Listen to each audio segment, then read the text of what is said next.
Langlama, alanglama, bulanglama. Uya vazifam shu sana. Bilib kerak. Do'stlar, Shivada gapirishamiz loyihasini keyingi soni Bunyodbek Sodiqovni. Ag'a, shingil so'zining ma'nosi nima? Shingil so'zining ma'nosi menimcha uzumni bir so'lqim uzum bor-ku, shuni ichida bir kichkina donasi bo'ladi. Shunga bir shingil deb aytiladi. Bilmaganlar uchun.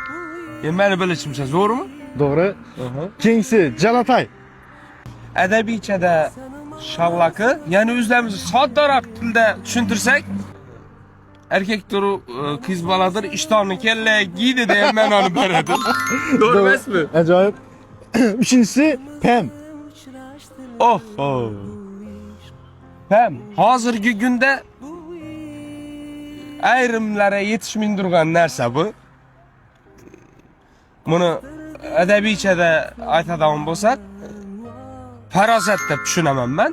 Endi xato gaplayam bo'lsam, kommentariyada yozib ketsinlar, yana bilmadim. To'g'ri emasmi? To'g'ri. Rahmat.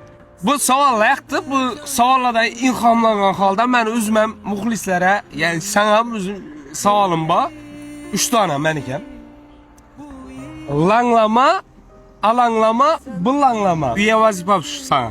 Bilib kerak. Keyin qolaversa, bu savolimizni javobini Shivada ma'nolarini topgan muxlislarimizga Kala restoranidan 200 ming so'mlik voucher xohlagan vaqtda kelib, shu yerda yeb ichib, azatib dam olib ketsangiz bo'ladi. Sizlarga homiylarimiz bor. Safiya mevalar uyi va Kala restoranidan sizga kichkina bir sovg'amiz. Rahmat. Homiylarimiz tarafdan.